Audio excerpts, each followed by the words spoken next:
Good morning. Good morning. Distinguished guests, ladies and gentlemen, I'm Capricia Pennevick-Marshall, the Chief of Protocol, and I welcome you to the Department of State Benjamin Franklin Room for the swearing in of Joseph E. Macmanus, the U.S. Representative to the United Nations in Vienna, and also to the International Atomic Energy Agency.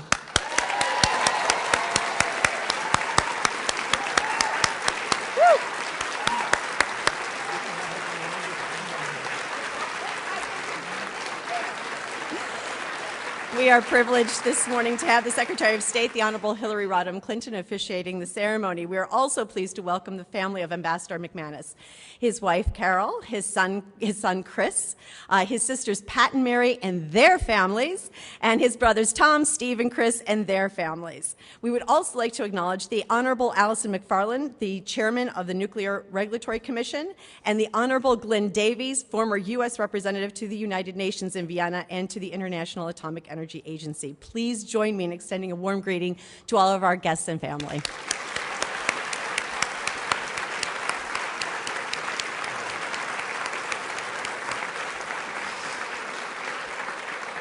We will begin today's ceremony with remarks by the Secretary of State. This will be followed by the administration of the oath of office, and then the signing of the appointment papers, and then remarks by our ambassador. It's now my great pleasure to introduce the Secretary of State.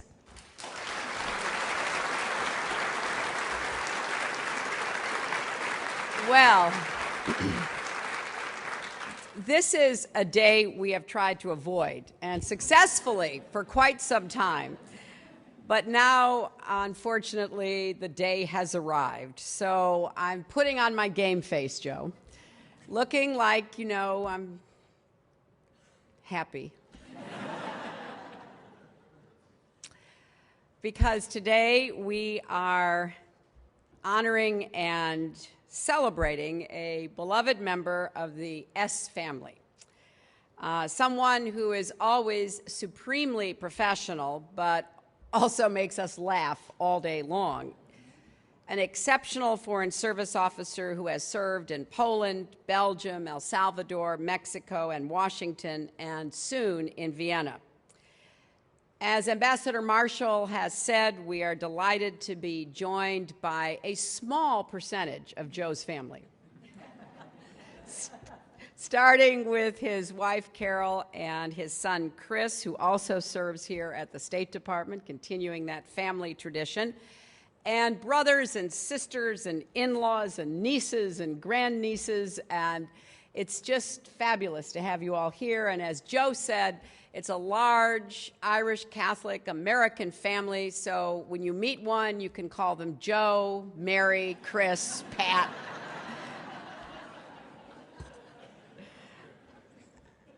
I also want to acknowledge members of Joe's work family, and there are so many here today, including those from the Bureau of Legislative Affairs, where Joe has served multiple tours, including most recently as Principal Deputy Assistant Secretary of State, everyone from the Office of the Secretary, both past and present. Several generations of special assistants are here today because, as many have conveyed to me, working with Joe was one of the great experiences of their lives. And that really says it all. People love to work with Joe Macmanus. I met Joe right at the start of my time as secretary. He had served for the last 6 months or so as executive assistant to Secretary Rice before me. And I had heard excellent things about him, but coming into the building, not knowing anybody, knowing that we would have to work closely together, I just wanted to get my own assessment. Well, little did I know Joe wanted to get his own assessment, too. So we're sitting there kind of eyeing each other. Is this someone we wanted to work with closely? Is this someone we wanted to travel with around the world? Is this someone that, we could rely on? So Joe sat down to talk to my chief of staff and counselor, Cheryl Mills, and me. And literally within seconds, we knew the answers to our questions were yes. It took longer for Joe to decide. But it was clear from the start that Joe is a special kind of person. Calm, collected, impeccable judgment, just the person you want in charge of the nonstop blur of activity that is our office. He's also warm and gracious and tries to put people at ease. And he does, say things he thinks are funny, which we all go along with. Everybody has, their little flaws. And in a burst of enthusiasm one day, Joe said to me, I did not know what to expect when you became secretary. I'd heard all these things about you. I said, yeah, I know. I said, but Joe, you can't believe everything you read and hear. You've got to stop listening to talk radio. And I told him that I was so happy he had made the decision to stay on with me. And I said, look, you're not only a great Foreign Service officer, it's really clear that you're one of the guys. And Joe looked crestfallen. I said, well, what's the matter? He goes, well, am I not also one of the girls?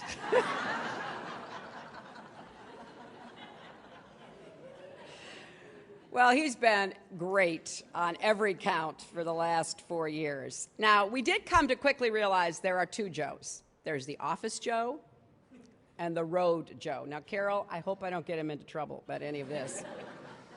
Now, both Joes are, how shall I put this, a little quirky. Office Joe prefers a monastic environment. No decorations of any kind. Not even the glorious view of the Lincoln Memorial outside his window. The blinds are always drawn because that room is for work and work alone. He doesn't even eat in there. It's too unprofessional.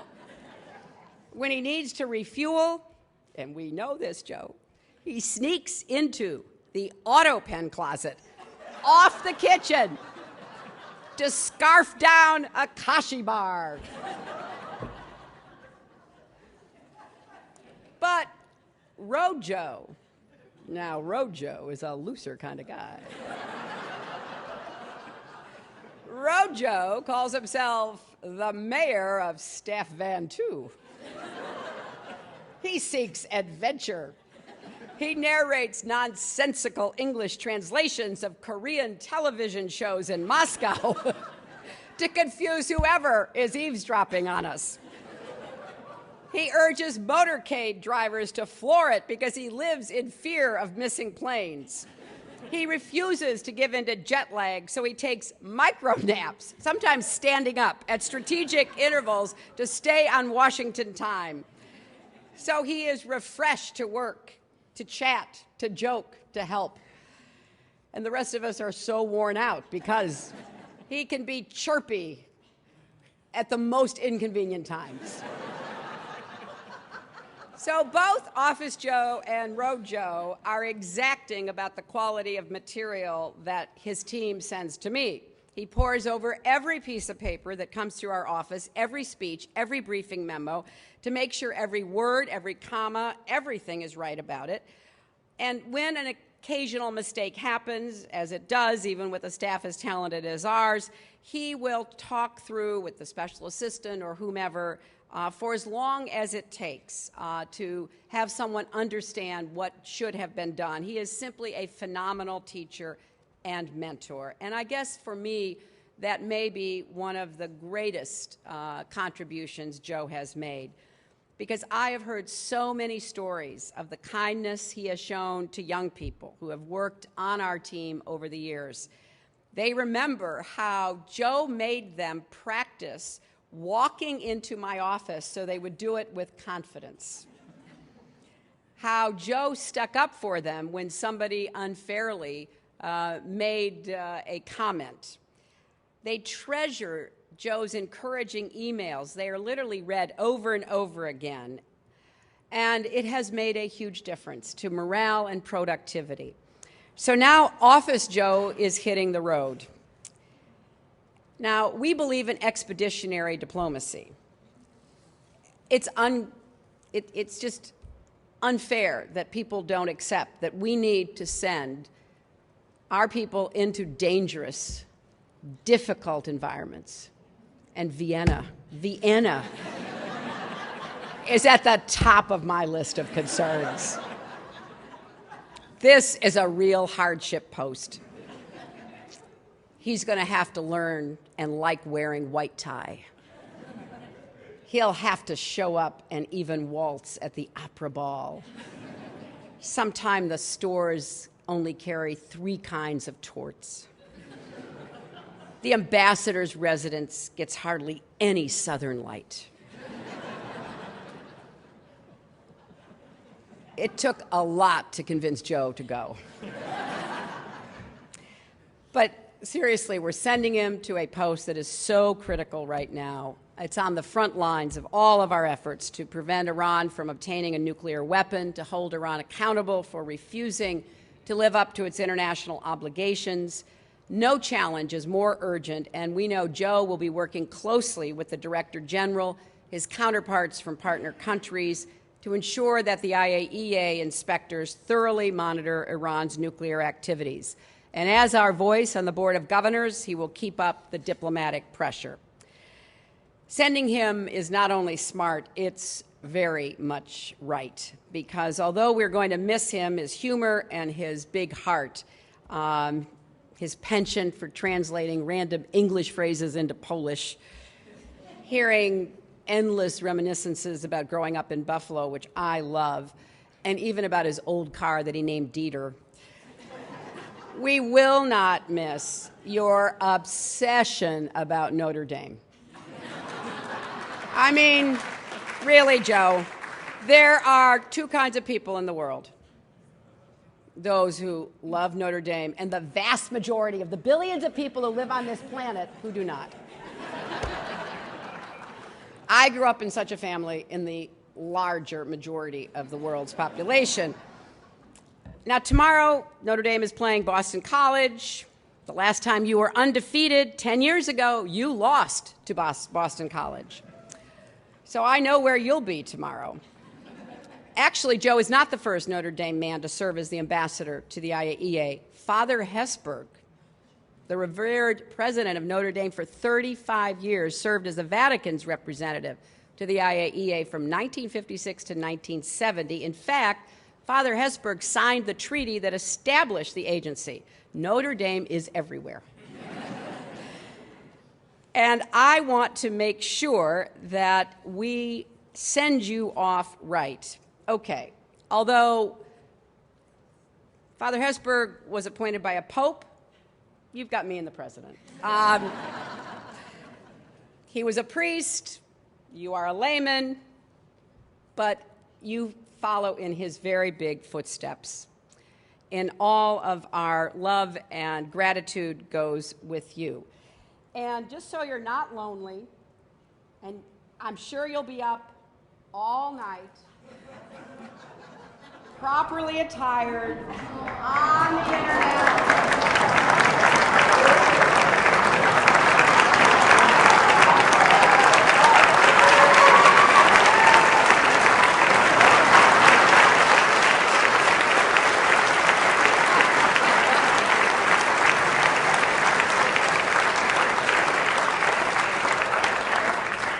Coffee cup for the French press coffee you make yourself. A supply of kashi bars to get you started. You can get them by Diplomatic Pouch in Vienna. And of course, your very own Notre Dame football.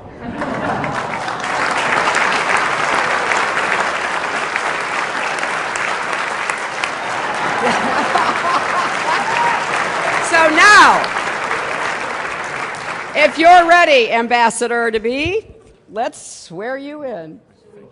Yeah,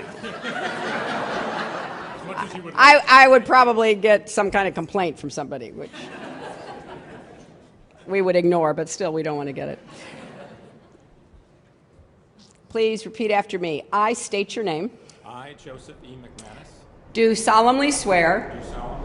that I will support and defend that I will support and defend the Constitution of the United States the Constitution of the United States against all enemies, foreign and domestic, against all enemies, foreign and domestic, that I will bear true faith that I will bear true faith and allegiance to the same, and allegiance to the same, that I take this obligation freely that I take this obligation freely without any mental reservation without any mental reservation or purpose of evasion, or purpose of evasion, and that I will well and faithfully and that I will well and faithfully discharge the duties of the office discharge the duties of the office on which I am about to enter. on which I am about to enter. So help me God. So help me God. Congratulations.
Well, I'm not going to look at my watch, but I know the secretary is on a tight schedule, and I told her that depending upon how this went, I was going to stretch this out so she'd have to leave and I'd own the microphone. Because there are a number of things I think I need to correct. But I do have formal remarks. I do want to make them. I spent enough time working on them that I think they deserve to be read at least once. Madam Secretary, Ambassador Marshall, NRC Chairman McFarland, thank you for being here today. Of course, my wife, Carol, our son, Chris, my brothers and sisters, nephews and nieces joining with us here today, Jack and Ellen Crumbach and other members of our far-flung family who could not be here, and yes, there are more of us, colleagues and friends, thank you all for your warm greeting. Madam Secretary, the first disappointment an ambassador faces is to learn that you only get 3 to 5 minutes for these remarks. Chris helpfully reminded me that most of my voicemail messages are longer than 3 to 5 minutes. I think my staff could confirm that as well. So I will be regrettably brief. Madam Secretary, your remarks, your extensive comments were heartfelt. A couple missed the mark. I've been told by Stratcom that I have until noon to put forward any clarifications before this goes up on the website. So I did take notes. Madam Secretary, today marks the end of a nomination process that stretched nearly a year. It should have been as easy as 1, 2, 3, but as some of you know, sometimes 1, 2, 3 isn't that easy. But with your support and your leadership, Madam Secretary, we have now come to this good place. And I am grateful for all that you and others did in helping move my nomination forward. Of course, no nomination process, lengthy or short, is without lingering anxieties. For instance, I keep having this recurring nightmare that it's January and the entire 7th floor has moved in with us in Vienna. Now, we're happy to receive guests. In fact, so much so that thanks to Chris Balderston, the residence in Vienna is now part of the Starwood Alliance of Hotels. Chris had 2 reminders: book early and no, we don't take government rates. Madam Secretary, while today marks my first day as an ambassador, it's also my last day in your office. And if this moment is bittersweet, such an unadorned sentiment cannot begin to capture the experiences of the last 4 years. From earliest days, you genuinely received my contributions, however modest, as of real value. Thank you again for this opportunity to serve. I began this day, as I have so many others, in steadfast partnership with my wife, Carol. Now, this is somebody who knows what it's like to live with a nominee for 13 months. So we will depart for Vienna in the coming weeks, and as we go, we will go as we always have, our hands clasped together, wading now into a rising tide of Viennese pastry cream and high-density lipids. And we will thrive. Many of you here today are longtime associates from public diplomacy, from legislative affairs, from my years in the Secretary's office. Others are newer colleagues from international organizations and the arms control and disarmament bureaus that are central to the work of the mission I assume today. While I might fail to mention each of you by name, I could never lose sight of the help you have given me, and I will continue to rely on your help as I begin this new assignment. Madam Secretary, you and the President have placed great confidence in me to lead the UNVI mission in Vienna. It comprises a unique team of experts and diplomats from state, from the Department of Energy, the Nuclear Regulatory Commission, the national labs, universities, and elsewhere. And they share a common purpose: to advance the administration's leadership in advocating policies and actions that secure verifiable non-proliferation in all states. I'm eager to take up this charge, mindful of the non-proliferation commitment that you and the President have not only eloquently articulated but insisted upon. I follow in the steps of Ambassador Davies and his predecessors and others who have served there, and I look forward to working with Congress closely on all these issues. In closing, Madam Secretary, I want to extend a heartfelt word, however brief, to your senior staff and colleagues. Deputy Secretaries Bill Burns and Tom Nyes, Undersecretaries Wendy Sherman and Pat Kennedy, and the Undersecretaries and Assistant Secretaries who are the backbone of our diplomacy. When I got things right for you, Madam Secretary, it was because I got things straight from them. Let me add a grateful word to all who worked in your inner office during these past 4 years, and the 10 special assistants who came to us 2 by 2 for exhausting one-year tours and then went on to apply the lessons they learned in this unique experience throughout the department and abroad. They were stars, they are stars, one and all. And finally, a very special word of gratitude and farewell to Cheryl Mills, to Huma Abedin, and to Jake Sullivan. It was a challenge to keep up with you. It was a success to get a word in edgewise. And what a benefit you were to me in my work. I hope that benefit was returned. It was always intended for the same good cause. Thank you all.